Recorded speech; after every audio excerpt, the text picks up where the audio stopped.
حفاظت کے لیے ہمیں سکھائی گئی ہیں، اور اسی طرح وہ کون سے طریقے ہیں کہ جن کے ذریعے نعمتوں کی حفاظت ہوتی ہے اور نعمتیں طویل عرصے تک انسان کے پاس رہتی ہیں اور انسان ایک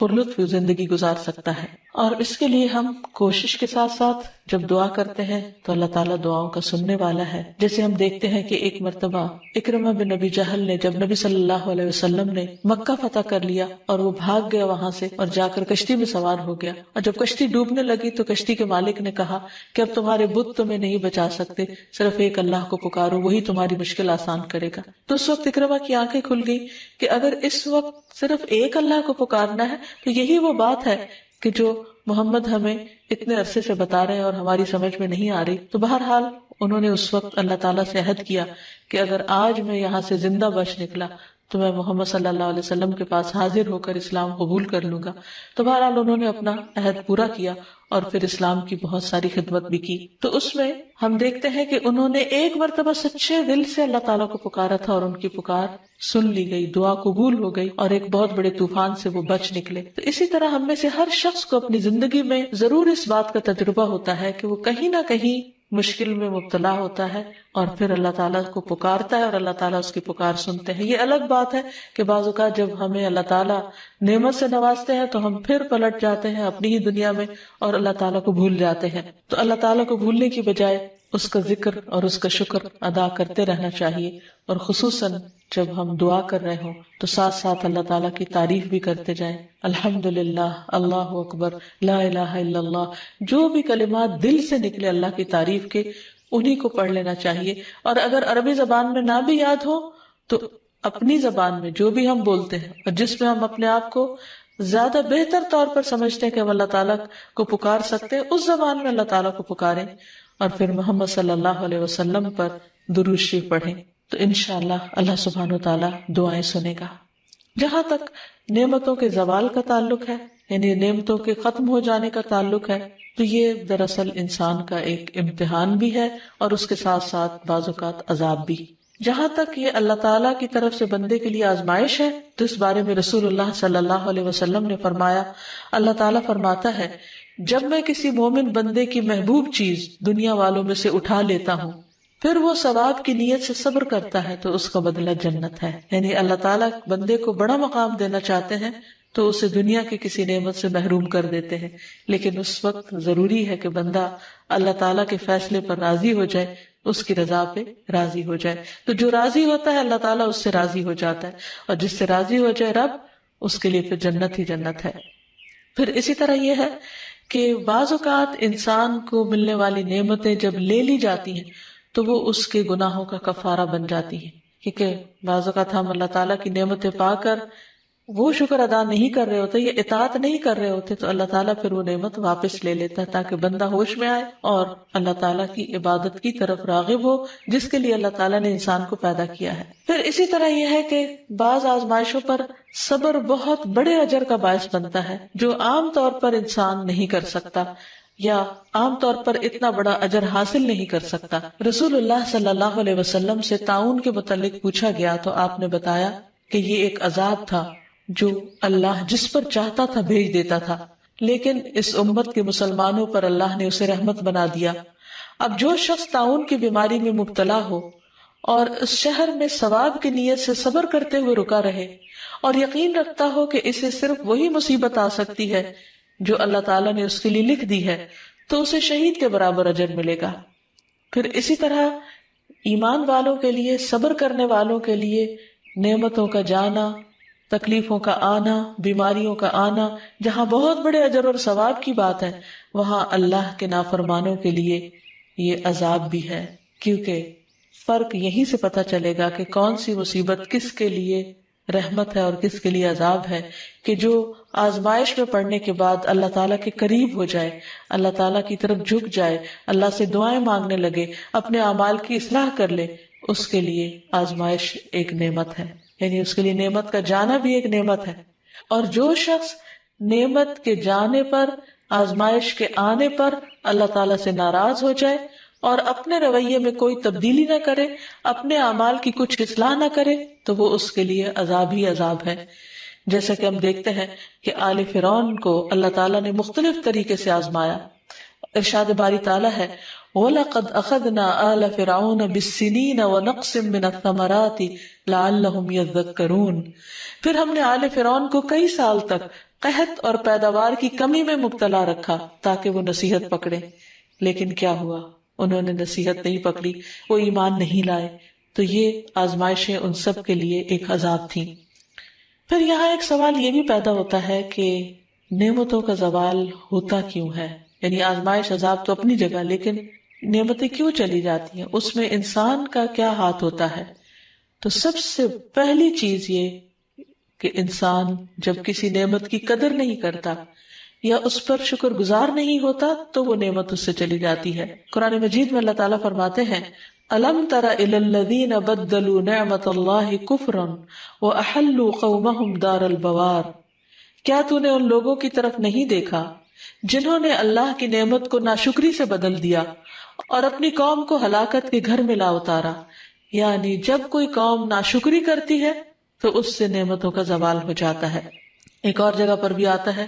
وَضَرَبَ اللَّهُ مَثَلًا قَرْيَةً كَانَتْ آمِنَةً مُطْمَئِنَّةً يَأْتِيهَا رِزْقُهَا رَغَدًا مِّن كُلِّ مَكَانٍ فَكَفَرَتْ بِأَنْعُمِ اللَّهِ فَأَذَاقَهَا اللَّهُ لِبَاسَ الْجُوعِ وَالْخَوْفِ بِمَا كَانُوا يَصْنَعُونَ، اور اللہ نے ایک بستی کی مثال بیان کی جو اطمینان والی تھی، اس کے پاس اس کا رزق کھلا ہر جگہ سے آتا تھا، تو اس نے اللہ کی نعمتوں کی ناشکری کی تو اللہ نے اسے بھوک اور خوف کا لباس پہنا دیا اس کے بدلے جو وہ کیا کرتے تھے۔ پھر اسی طرح غرور اور تکبر نعمتوں کے زوال کا سبب بنتا ہے، اور تکبر کہتے ہیں حق بات کا انکار کرنا، اپنے آپ کو بڑی چیز سمجھنا اور صحیح بات کو نہ ماننا۔ ایک شخص نبی صلی اللہ علیہ وسلم کی موجودگی میں بائیں ہاتھ سے کھانا کھا رہا تھا تو آپ نے اس کو منع کیا اور کہا کہ دائیں ہاتھ سے کھاؤ، تو اس نے کہا میں دائیں سے نہیں کھا سکتا، تو آپ نے فرمایا تم کبھی نہ کھا سکو، اور وہ مرتے دم تک پھر اپنا دایاں ہاتھ اوپر نہیں اٹھا سکتا تھا۔ تو اس سے یہ پتہ چلتا ہے کہ بعض اوقات انسان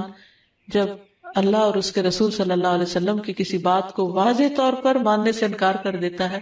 تو اس پر بھی انسان کا امتحان ہو جاتا ہے۔ پھر اسی طرح نعمتوں کی نسبت اپنی طرف کرنا کہ ہم یہ سب کچھ اپنی محنت سے کر رہے ہیں اور ہماری کوشش ہے، اور اللہ سبحانہ وتعالیٰ کا شکر ادا نہ کرنا۔ اس سلسلے میں ہم دیکھتے ہیں کہ قارون ہے، قارون کو اللہ نے بہت کچھ دے رکھا تھا، لیکن وہ اسے اللہ کی رحمت یا اللہ کا انعام نہیں سمجھتا تھا۔ وہ کہتا تھا قال انما اوتیتہ علی علم عندی، کہ یہ سب کچھ تو مجھے اس علم کی بدولت ملا ہے جو مجھے حاصل ہے، یہ تو میرا اپنا کمال ہے، میری اپنی محنت ہے۔ پھر کیا ہوا؟ فخسفنا بہ وبدارہ الارض، ہم نے اس کو اور اس کے گھر کو زمین میں دھنسا دیا۔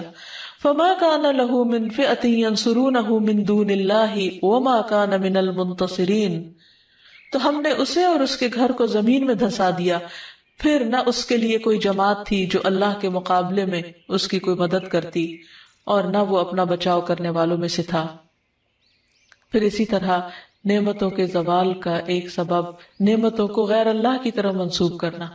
یعنی دوسروں کو اس کا سبب بتانا اور اللہ تعالیٰ سے دھیان ہٹ جانا اور اللہ کو یاد نہ کرنا اور اس کا شکر ادا نہ کرنا بڑی ہلاکت ہے بہت تانا دینے والے اور بہت عیب لگانے والے کے لیے۔ وہ جس نے مال جمع کیا اور اسے گن گن کر رکھا، وہ گمان کرتا ہے کہ بے شک اس کا مال اسے ہمیشہ زندہ رکھے گا، یعنی مال کی وجہ سے اس کی شہرت ہوگی۔ تو جب ایک انسان کو اللہ مال دیتا ہے تو اس کے لیے لازم ہے کہ وہ اس کو اپنی ذات پر بھی خرچ کرے، اپنے گھر والوں پر بھی کرے، اور غریبوں، مسکینوں، یتیموں وغیرہ کا حصہ بھی اس میں سے نکالے۔ لیکن اگر انسان صرف اس کو بڑھاتا ہی چلا جائے اور کسی کا بھی حق نہ دے تو پھر اللہ سبحانہ وتعالیٰ اس میں کمی فرما دیتے ہیں۔ حضرت اسماء بنت ابی بکر کی روایت ہے، وہ کہتی ہے کہ مجھے رسول اللہ صلی اللہ علیہ وسلم نے فرمایا خرچ کرو یا تھوڑا تھوڑا کر کے خرچ کرتی رہو، گن گن کر نہ رکھو ورنہ اللہ بھی گن گن کر دے گا، یعنی جو تمہیں اللہ دیتا ہے اس میں سے دوسروں کا حصہ بھی نکالتی رہو۔ اسی طرح ایک اور روایت سے بھی پتہ چلتا ہے کہ جو لوگ اللہ کے راستے میں خرچ نہیں کرتے ان کے مال کس طرح ضائع ہو جاتے ہیں۔ ابو درداء کہتے ہیں کہ رسول اللہ صلی اللہ علیہ وسلم نے فرمایا جب بھی سورج طلوع ہوتا ہے تو اس کے دونوں پہلوؤں میں 2 فرشتے بھیجے جاتے ہیں جو یہ منادی کرتے ہیں، اور اس منادی کو 2 بوجھوں یعنی جن و انس کے علاوہ تمام اہل زمین سنتے ہیں کہ اے لوگو اپنے رب کی طرف آؤ، کیونکہ وہ تھوڑا جو کافی ہو جائے اس زیادہ سے بہتر ہے جو غفلت میں ڈال دے۔ اسی طرح جب بھی سورج غروب ہوتا ہے تو اس کے دونوں پہلوؤں میں 2 فرشتے بھیجے جاتے ہیں جو آواز لگاتے ہیں، منادی کرتے ہیں، اور اس منادی کو بھی 2 بوجھوں کے علاوہ تمام اہل زمین سنتے ہیں کہ اے اللہ خرچ کرنے والے کو اس کا نعم البدل عطا فرما،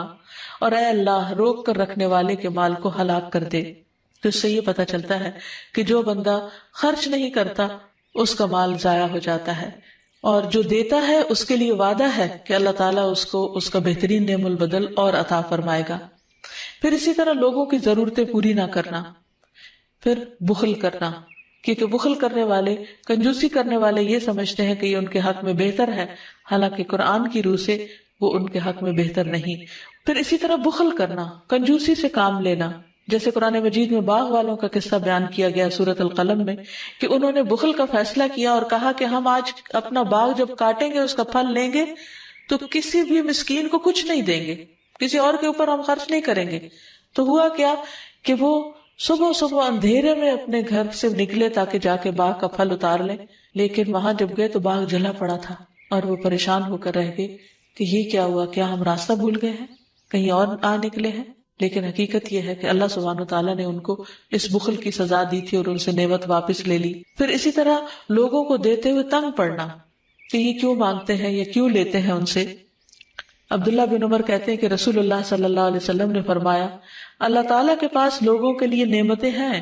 وہ انہیں ان کے پاس اس وقت تک باقی اور ثابت رکھتا ہے جب تک کہ وہ مسلمانوں کی حاجات پوری کرنے میں لگے رہتے ہیں اور ان سے تنگ نہیں ہوتے، اور جب وہ ان سے تنگ ہو جاتے ہیں تو اللہ تعالیٰ وہ انہیں دوسرے لوگوں کی طرف منتقل کر دیتا ہے، یعنی وہی نعمتیں دوسروں کو مل جاتی اور وہ دوسروں کے ہاتھوں ان کو خرچ کرواتا ہے۔ پھر اسی طرح سرکشی کرنے والی قومیں، سرکشی کرنے والے افراد، اللہ سبحانہ وتعالیٰ ان سے بھی نعمتیں لے لیتا ہے۔ پھر گناہ اور نافرمانی کے کام نعمتوں کے زوال کا سبب بنتے ہیں۔ پھر اسی طرح انسانوں کے بعض کھلم کھلا گناہ جو ہیں وہ انسانوں کے لیے قحط سالی کا باعث بنتے ہیں، ایسی بیماریوں کا سبب بنتے ہیں جو پہلی قوموں میں نہ تھی۔ تو اس لیے نعمت کو برقرار رکھنے کے لیے بہت ضروری ہے کہ نمبر 1 اللہ تعالیٰ کا شکر ادا کیا جائے، کیونکہ اللہ تعالیٰ کا وعدہ ہے لَإِن شَكَرْتُمْ لَأَزِيدَنَّكُمْ، اگر تم نے شکر ادا کیا تو میں اپنی نعمت تمہیں اور زیادہ عطا کروں گا۔ پھر اسی طرح نیک اعمال کرنا، اللہ تعالیٰ کو راضی رکھنا، جیسے اللہ تعالیٰ فرماتے ہیں اعملوا آل داود شکرا وقلیل من عبادی الشکور، اے داؤد کے گھر والو، اے داؤد کے گھر والو، شکر ادا کرنے کے لیے عمل کرو، اور بہت تھوڑے میرے بندوں میں سے شکر گزار ہیں۔ یعنی اللہ نے نعمتیں تو بہت سو کو دے رکھی ہیں لیکن شکر گزار لوگ کم ہیں۔ اور شکر گزاری کیا ہے کہ دل سے بھی انسان راضی ہو، زبان سے بھی اچھی بات نکالے اور عمل بھی اس کا اللہ تعالیٰ کی مرضی کے مطابق ہو۔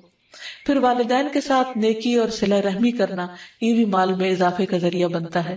رسول اللہ صلی اللہ علیہ وسلم نے فرمایا، جس شخص کو یہ بات پسند ہو کہ اس کی عمر میں برکت اور رزق میں اضافہ ہو جائے، اسے چاہیے کہ اپنے والدین کے ساتھ نیکی کرے اور صلہ رحمی کیا کرے۔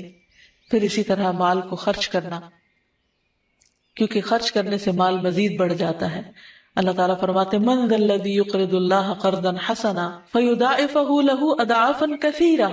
واللہ یقبض ویبسط والیہ ترجعون، کون ہے جو اللہ تعالیٰ کو قرض حسنہ دے تو اللہ اسے کئی گنا بڑھا کر زیادہ عطا کرے، اور اللہ ہی لوگوں کا رزق تنگ اور کشادہ کرتا ہے اور تمہیں اسی کی طرف لوٹ کر جانا ہے۔ یعنی جو لوگ اللہ کے راستے میں اپنا مال خرچ کرتے ہیں، اللہ تعالیٰ ان کے مال میں کمی نہیں آنے دیتا، ان کے لیے رزق کے اور دروازے کھول دیتا ہے اور کئی گنا پہلے سے بھی زیادہ عطا کرتا ہے۔ نعمتوں کی حفاظت کے لیے ضروری ہے کہ انسان جہاں عملی تدابیر اختیار کرے وہاں اللہ تعالیٰ سے خوب دعا بھی کرے، اور اس سلسلے میں سب سے پہلے وہ دعا جو حضرت سلیمان علیہ السلام نے مانگی کہ رب اوزعنی ان اشکر نعمتک التی انعمت علی وعلی والدی وان اعمل صالحا ترضاہ وادخلنی برحمتک فی عبادک الصالحین۔ اے میرے رب، مجھے توفیق دے کہ میں تیری نعمت کا شکر ادا کروں جو تو نے مجھ پر اور میرے ماں باپ پر کی ہے، اور یہ کہ میں نیک عمل کروں جسے تو پسند کر لے، تو راضی ہو جائے، اور اپنی رحمت سے مجھے اپنے نیک بندوں میں شامل کر لے۔ تو اس لیے شکر کا ادا کرنا صرف ضروری نہیں بلکہ اس کی نیت، ارادہ اور اللہ تعالیٰ سے اس کی توفیق مانگنا بھی ضروری ہے، کیونکہ جب تک اللہ تعالیٰ توفیق نہ دے انسان شکر بھی ادا نہیں کر سکتا۔ پھر اسی طرح ایک اور بہت خوبصورت دعا ہے جو نبی صلی اللہ علیہ وسلم نے ہمیں سکھائی، اللہم انی اعوذ بک من زوال نعمتک وتحول عافیتک وفجاءۃ نقمتک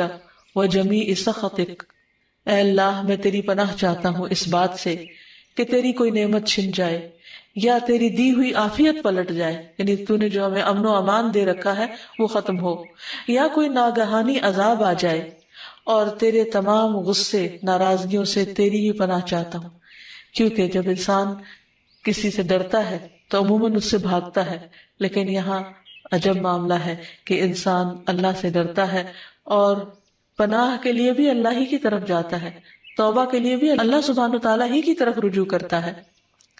پھر اسی طرح رفاع زرقی سے مروی ہے، وہ کہتے ہیں کہ جب احد کے دن مشرکین منتشر ہو گئے تو رسول اللہ صلی اللہ علیہ وسلم نے فرمایا برابر ہو جاؤ تاکہ میں اپنے رب عز و جل کی ثنا کروں۔ لوگ آپ کے پیچھے صفے بنا کر کھڑے ہو گئے اور آپ نے کہا اللہم لک الحمد کلہ، اللہم لا قابض لما بسطت ولا مقرب لما بعدت ولا مباعد لما قربت ولا معطی لما منعت ولا مانع لما اعطیت، اللہم ابسط علینا من برکاتک ورحمتک وفضلک ورزقک، اللہم انی اسألک النعیم المقیم الذي لا يحول ولا يزول، اللهم إني أسألك النعيم يوم العيلة والأمن يوم الحرب، اللهم أعوذ بك من سوء ما أعطيتنا وشر ما منعت منا۔ اے اللہ تیرے ہی لیے ہر قسم کی تعریف ہے، اے اللہ جو تو پھیلا دے اسے کوئی سمیٹنے والا نہیں، جو تو دور کر دے تو کوئی اسے نزدیک کرنے والا نہیں، جسے تو نزدیک کر دے تو اسے کوئی دور کرنے والا نہیں، جسے تو عطا کرے اسے کوئی روکنے والا نہیں، اور جس سے تو روک دے اسے کوئی دینے والا نہیں۔ اے اللہ ہم اپنی برکات، اپنی رحمت، اپنے فضل اور اپنے رزق کو پھیلا دے۔ اے اللہ ہم پر اپنی برکات، اپنی رحمت، اپنے فضل اور اپنے رزق کو پھیلا دے۔ اے اللہ میں تجھ سے ایسی نعمتیں مانگتا ہوں جو ہمیشہ قائم رہیں، تیری اطاعت میں حائل نہ ہو اور نہ زائل ہو۔ اے اللہ میں تجھ سے تنگی کے دن کی نعمت اور جنگ کے دن کے امن کا سوال کرتا ہوں۔ اے اللہ تیری پناہ میں آتا ہوں اس چیز کی برائی سے جو تو نے عطا کی اور اس چیز کے شر سے جو تو نے ہم سے روک لی۔ اسی طرح انسان کو بدنی اور جسمانی نعمتوں کی بقا کے لیے بھی دعا کرنی چاہیے۔ اللہم عافنی فی بدنی، اللہم عافنی فی سمعی، اللہم عافنی فی بصری، لا الہ الا انت۔ اے اللہ مجھے اپنے بدن میں عافیت عطا فرما، اے اللہ مجھے اپنی سماعت میں عافیت عطا فرما، اے اللہ مجھے اپنی بصارت میں عافیت عطا فرما، تیرے علاوہ کوئی اور معبود نہیں۔ پھر اسی طرح ہر نماز کے بعد شکر ادا کرنے کی توفیق مانگنا، اللہم اعنی علی ذکرک و شکرک و حسن عبادتک۔ اے اللہ میری مدد کر اپنے ذکر اور شکر کرنے پر اور اپنی اچھی طرح عبادت کرنے پر۔ پھر اسی طرح سجدہ تلاوت میں بھی اللہ تعالیٰ کا شکر ادا کرنا۔ تو خلاصہ یہ ہے کہ اگر انسان یہ چاہتا ہے کہ اس پر نعمتیں باقی رہیں تو اسے نعمتوں کی قدردانی اور شکر کے ساتھ ساتھ اللہ تعالیٰ سے نعمتوں کے بقا کی دعائیں کرتے رہنا چاہیے۔ جہاں تک دنیا کی سختیاں، مشقتیں، تکلیفیں، آزمائشیں ہیں تو اس کے بارے میں ہمیں قرآن و سنت سے کیا رہنمائی ملتی ہے، اس کے بارے میں ہم کچھ بات کریں گے۔ سب سے پہلی بات تو یہ ہے کہ انسان اس دنیا کی حقیقت کو سمجھے کہ یہ دنیا کیا ہے۔ یہ دنیا ہم سب کا ایک عارضی گھر ہے، وقتی جگہ ہے رہنے کی، مستقل قیام گاہ نہیں ہے۔ اس میں جتنے بھی لوگ آج تک آئے وہ سب چلتے ہی بنے، ایک نہ ایک دن ہم سب کو جانا ہے، اور جانے کا بھی وقت اور جگہ لکھی ہے۔ اس لیے انسان اس دنیا کو اسی نظر سے دیکھتے ہوئے گزارے اور زیادہ سے زیادہ اچھے کاموں کی طرف توجہ رکھے۔ حدیث سے پتہ چلتا ہے کہ دنیا مومن کے لیے قید خانے کی طرح ہے۔ رسول اللہ صلی اللہ علیہ وسلم نے فرمایا دنیا مومن کے لیے قید خانہ ہے اور کافر کے لیے جنت ہے۔ یعنی ایک مومن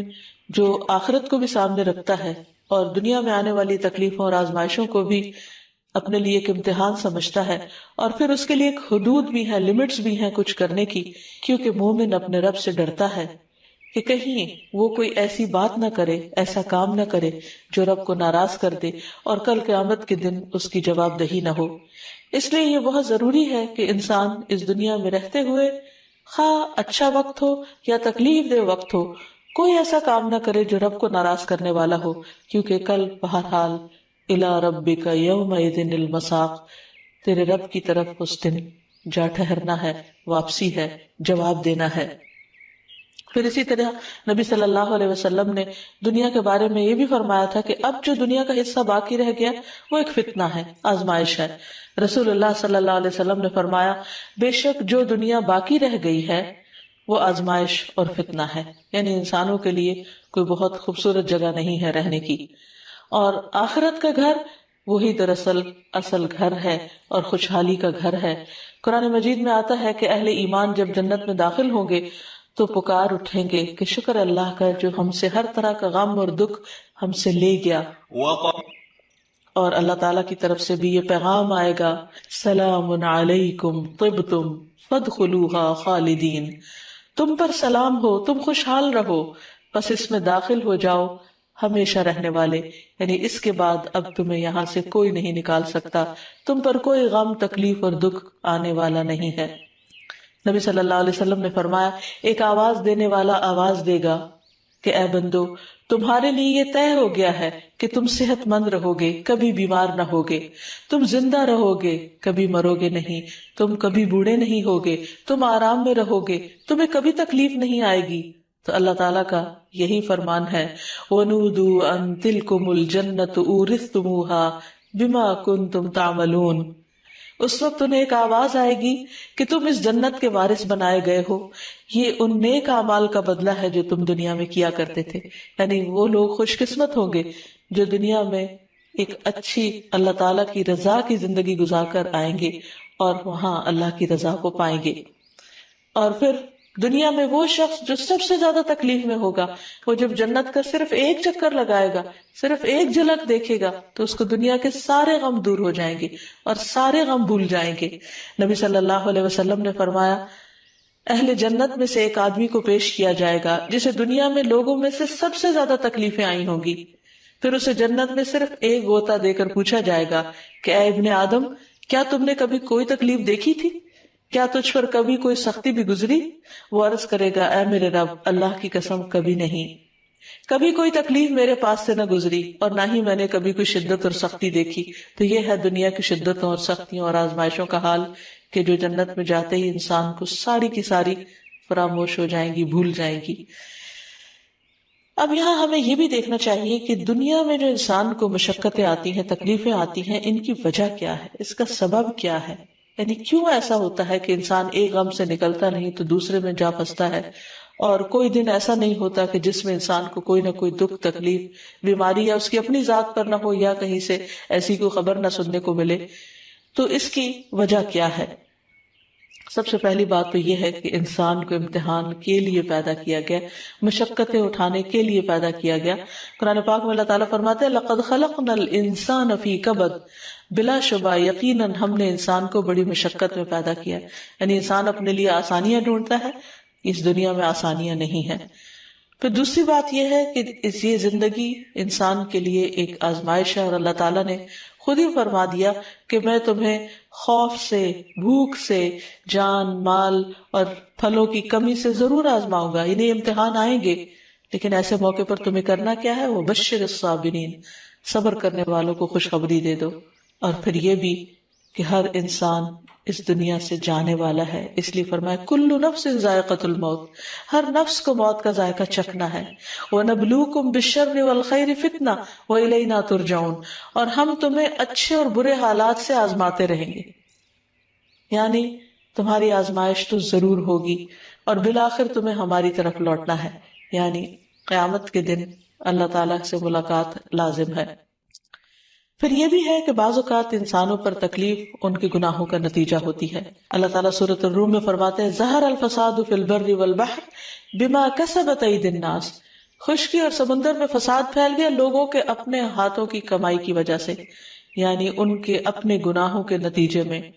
تاکہ اللہ تعالیٰ لوگوں کو ان کے اعمال کا مزہ چکھا دے،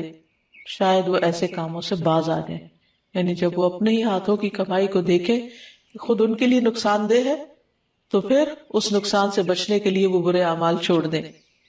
ایک اور جگہ پر بھی اللہ تعالیٰ فرماتے ہیں کہ وَمَا أَصَابَكُم مِّن مُّصِيبَةٍ فَبِمَا كَسَبَتْ أَيْدِيكُمْ، کہ تمہیں جو بھی کوئی مصیبت پہنچی ہے وہ دراصل تمہارے اپنے ہی ہاتھوں کی کمائی کا نتیجہ ہے۔ پھر یہ بھی ہوتا ہے کہ بعض اوقات انسان دوسروں پر سختی کرتا ہے تو جواباً اس پر سختی ہو جاتی ہے۔ اس سلسلے میں رسول اللہ صلی اللہ علیہ وسلم نے فرمایا، جو کسی کو نقصان پہنچائے گا اللہ اس کا نقصان کر دے گا، اور جو کسی کو مشکل میں ڈالے گا اللہ تعالیٰ اس پر سختی کر دے گا۔ اس لیے انسان کو ہمیشہ اپنی حدود کے اندر رہنا چاہیے اور کسی پر بھی کسی طرح کی ظلم اور زیادتی نہیں کرنی چاہیے، کیونکہ کسی پر ظلم کرنے کا مطلب یہ ہے کہ انسان خود اپنے لیے مصیبت کھڑی کر رہا ہے۔ پھر اسی طرح کسی کے ساتھ انسان اگر بخل برتتا ہے، اس کو نہیں دیتا، تو اللہ تعالیٰ اس کے لیے بھی زندگی تنگ کر دیتے ہیں۔ قرآن پاک میں فرمایا گیا وَأَمَّا مَن بَخِلَ وَاسْتَغْنَى وَكَذَّبَ بِالْحُسْنَى فَسَنُيَسِّرُهُ لِلْعُسْرَى، اور جس نے بخل کیا اور بے پرواہ بنا رہا، یعنی اس نے اللہ تعالیٰ کی باتوں کی اور بندوں کی ضروریات کی پرواہ ہی نہیں کی، وَكَذَّبَ بِالْحُسْنَى، اور بھلائی کو جھٹلا دیا، تو ہم اسے تنگی کی راہ پر چلنے کی سہولت دیں گے، نہیں پھر اس کے لیے ایک کے بعد ایک تنگی کھڑی کر دیں گے۔ پھر اسی طرح انسان کو کسی کی عزت اور آبرو کے درپے نہیں ہونا چاہیے، کیونکہ اس سے بھی انسان کے راستے میں مشکلات آتی ہیں۔ ابو برزہ الاسلمی فرماتے ہیں کہ رسول اللہ صلی اللہ علیہ وسلم نے فرمایا کہ اے ان لوگوں کی جماعت جو صرف زبان سے ایمان لائے ہو اور ان کے دلوں میں ایمان داخل نہیں ہوا، مسلمانوں کی غیبت مت کیا کرو، یعنی ان کے پیٹھ پیچھے ان کی برائیاں مت کیا کرو، اور ان کی عزت و آبرو کے درپے نہ ہو،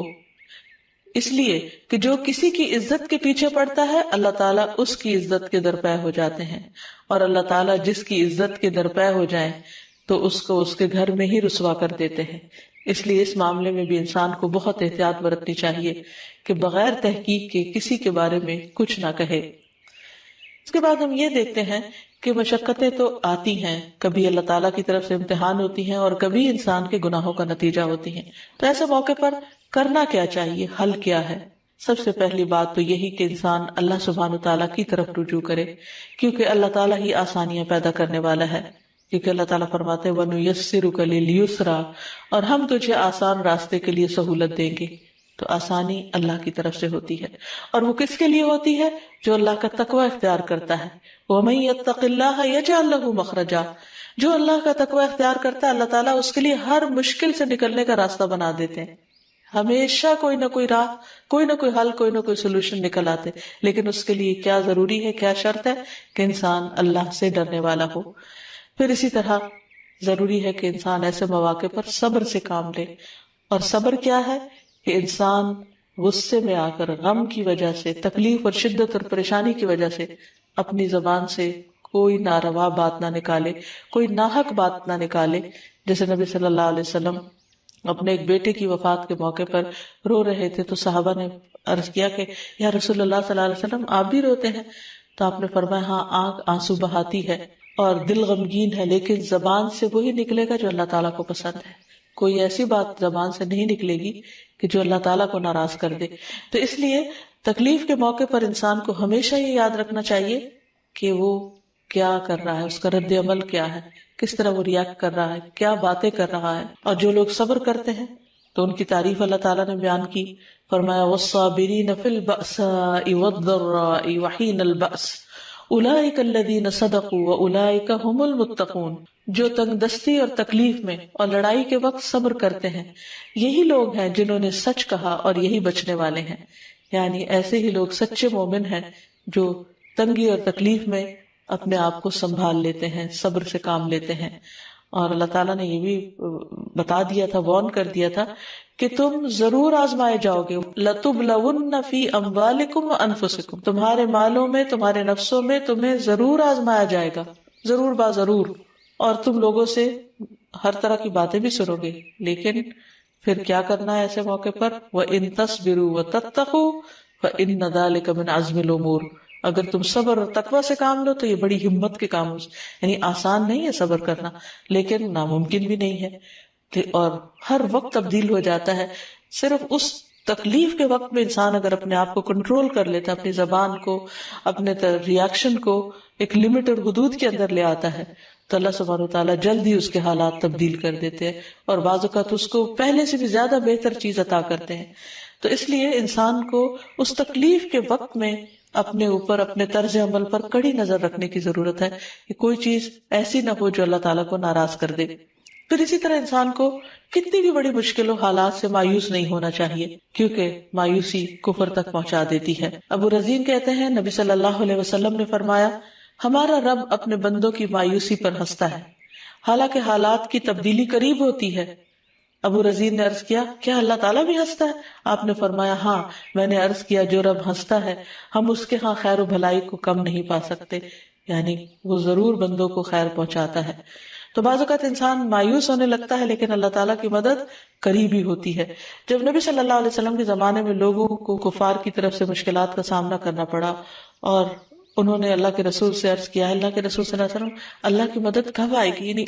ہر طرف سے مشکلیں ہی مشکلیں ہیں، جان کی، مال کی، بھوک کی، ہر طرح سے آزمایا جا رہا ہے، تو حالات کب بدلیں گے؟ تو اللہ تعالیٰ نے فرمایا، الا ان نصر اللہ قریب، خبردار اللہ کی مدد قریب ہے. یعنی مایوس نہ ہو، ہمیشہ مثبت رہو، امید رکھو. ہر چیز تو اللہ تعالیٰ کے ہاتھ میں. جب فرعونیوں کا ظلم زیادہ ہو گیا تو آپ دیکھتے ہیں کہ اللہ تعالیٰ نے کس طرح موسیٰ علیہ السلام کو اس قوم کے اندر پھر پیدا کیا اور پھر کس طرح وہ ان کی نجات کا ذریعہ بنے. تو اللہ تعالیٰ غیب سے ایسے طریقے اختیار کرتا ہے جو انسان کی سوچ سے بھی باہر ہوتے ہیں، اور لیکن ضرورت اس بات کی کہ انسان اللہ تعالیٰ کی طرف رجوع کرے اور انسان کا اس بات پر یقین رہے، فَإِنَّ مَعَ الْعُسْرِ يُسْرًا، إِنَّ مَعَ الْعُسْرِ يُسْرًا، کہ یقیناً تنگی کے ساتھ آسانی بھی ہے، یقیناً تنگی کے ساتھ آسانی بھی ہے. اور پھر حضرت انس سے بھی روایت ہے کہ رسول اللہ صلی اللہ علیہ وسلم نے فرمایا، بے شک مدد صبر کے ساتھ ہے، یعنی اللہ کی مدد آئے گی، بس صبر کرو، تھوڑا انتظار کرو، اور کشادگی تنگی کے ساتھ ہے، اور بے شک تنگی کے ساتھ آسانی ہے، اور بے شک تنگی کے ساتھ آسانی ہے. پھر اسی طرح یہ ہے کہ انسان توبہ اور استغفار کی کثرت کرے. حدیث میں آتا ہے انسان جب تک اللہ تعالیٰ سے استغفار کرتا ہے، اللہ تعالیٰ اس وقت تک اس کو عذاب سے محفوظ رکھتا ہے. اور قرآن مجید میں بھی واضح طور پر فرمایا گیا کہ اللہ تعالیٰ اس وقت تک عذاب نہیں دے گا جب تک لوگ استغفار کرتے رہیں گے، یعنی اپنے گناہوں کی معافی مانگتے رہیں گے اور اللہ تعالیٰ سے توبہ کریں گے، رجوع کریں گے اور اپنی اصلاح کر لیں گے. پھر اسی طرح زیادہ سے زیادہ نیک اعمال کرنے چاہیے، اللہ کو راضی کرنا چاہیے تاکہ اللہ تعالیٰ کی رحمت نازل ہو. اللہ تعالیٰ کا وعدہ ہے، وَأَمَّا مَنْ آمَنَ وَعَمِلَ صَالِحًا فَلَهُ جَزَاءً الْحُسْنَى وَسَنَقُولُ لَهُ مِنْ أَمْرِنَا يُسْرًا، اور البتہ جو ایمان لایا اور نیک عمل کیے اسے اچھا بدلہ ملے گا اور اسے ہم اپنے آسان سے کام کرنے کو کہیں گے، یعنی ان کے لیے کاموں میں آسانیاں پیدا کر دیں گے ان کی نیکیوں کی وجہ سے. اور اسی طرح ایک اور جگہ پر بھی آتا ہے کہ من عمل صالحا من ذکر او انثى وهو مؤمن فلنحيينه حياة طيبة ولنجزينهم اجرهم باحسن ما كانوا يعملون. جو شخص بھی نیک عمل کرے، خواہ وہ مرد ہو یا عورت، بشرطے کہ وہ مومن ہو، تو ہم اسے پاکیزہ زندگی بسر کرائیں گے، یعنی دنیا میں بھی حیات طیبہ ہوگی، عمدہ زندگی بسر کرائیں گے، اور آخرت میں ان کے بہترین اعمال کے مطابق انہیں ان کا اجر عطا کریں گے. تو اللہ تعالیٰ کسی بندے پر ظلم نہیں کرتا، حتیٰ کہ ذرے برابر بھی کسی نے نیکی کی ہو تو اس کا بدلہ بھی ضرور دیتا ہے. پھر اسی طرح لوگوں پر خرچ کرنا چاہیے، کیونکہ اللہ تعالیٰ کا وعدہ ہے، فَأَمَّا مَنْ أَعْطَى وَاتَّقَى وَصَدَّقَ بِالْحُسْنَى فَسَنُيَسِّرُهُ لِلْيُسْرَى. پھر جس نے اللہ کی راہ میں مال دیا، پرہیزگاری اختیار کی، بھلی باتوں کی تصدیق کی، تو ہم اسے آسان راستے کی سہولت دیں گے، اس کے لیے آسانیاں کر دیں گے. پھر اسی طرح اپنی اصلاح کرنا، دوسروں پر نرمی کرنا، دوسروں کی مشقتیں دور کرنا، اس کی تکلیف دور کرنا، دوسروں کے کام آنا، کیونکہ جو شخص کسی مسلمان سے دنیا کی تکلیفوں میں سے کسی تکلیف کو دور کرے گا، اللہ تعالیٰ اس کی قیامت کی تکلیفوں میں سے کوئی تکلیف دور کر دے گا. اور جس نے تنگ دست پہ آسانی کی، اللہ تعالیٰ اس پر دنیا اور آخرت میں آسانی فرمائے گا. اس لیے ہمیں دوسروں کے ساتھ آسانیوں کا معاملہ کرنا چاہیے. پھر اسی طرح خادموں کو آسانی دینی چاہیے. پھر انسان کو کثرت سے صدقہ و خیرات کرنا چاہیے، کیونکہ صدقہ اللہ تعالیٰ کے غصے کو بجھا دیتا ہے.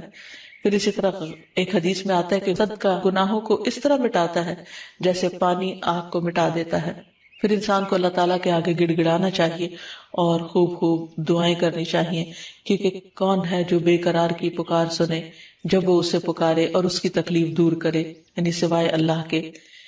اور اس کے ساتھ ساتھ یہ کہ یہ دعا جو سورۃ البقرہ کے آخر میں آتی ہے، ربنا لا تؤاخذنا ان نسینا او اخطأنا ربنا ولا تحمل علينا إصرا كما حملته على الذين من قبلنا ربنا ولا تحملنا ما لا طاقة لنا به واعف عنا واغفر لنا وارحمنا أنت مولانا فانصرنا على القوم الكافرين۔ اے ہمارے رب، ہم سے مواخذہ نہ کر اگر ہم بھول جائیں، اے ہمارے رب ہم پر کوئی بھاری بوجھ نہ ڈال جیسے تو نے ان لوگوں پہ ڈالا جو ہم سے پہلے تھے، اے ہمارے رب ہم سے وہ چیز نہ اٹھوا جس کے اٹھانے کی ہم میں طاقت نہ ہو، اور ہم سے درگزر کر اور ہمیں بخش دے اور ہم پر رحم کر، تو ہی ہمارا مددگار ہے، سو کافروں کے مقابلے میں ہماری مدد فرما۔ پھر اسی طرح ہر طرح کے حالات کی آسانی کے لیے دعا کرنی چاہیے۔ قال رب اشرح لی صدری ویسر لی امری، اس نے کہا ہے میرے رب میرے لیے میرا سینہ کھول دے اور میرا کام آسان کر دے۔ حدیث میں بھی آتا ہے نبی صلی اللہ علیہ وسلم مشکل وقت میں دعا پڑھتے تھے، اللہم لا سہل الا ما جعلتہ سہلا وانت تجعل الحزن اذا شئت سہلا، اے اللہ نہیں کوئی کام آسان مگر وہی جسے تو آسان کر دے، اور تو جب چاہتا ہے مشکل کو آسان کر دیتا ہے۔ پھر اسی طرح ایک اور دعا بھی ہے، ربنا آتنا من لدنک رحمتا وہیئ لنا من امرنا رشدا، اے ہمارے رب ہمیں اپنے پاس سے رحمت عطا کر اور ہمارے لیے ہمارے معاملے میں رہنمائی فرما دے۔ پھر اسی طرح کثرت کے ساتھ درود شریف پڑھنا چاہیے، کیونکہ جو شخص کثرت سے درود شریف پڑھتا ہے تو اس کی ساری فکریں دور ہو جاتی ہیں اور گناہ معاف کر دیے جاتے ہیں۔ پھر اسی طرح یہ دعا بھی، اللہم انی اعوذ بک من جہد البلاء ودرک الشقاء وسوء القضاء وشماتۃ الاعداء، اے اللہ میں آپ کی پناہ چاہتا ہوں سخت مشقت، بد نصیبی کے پانے، بری تقدیر اور دشمنوں کے خوش ہونے سے۔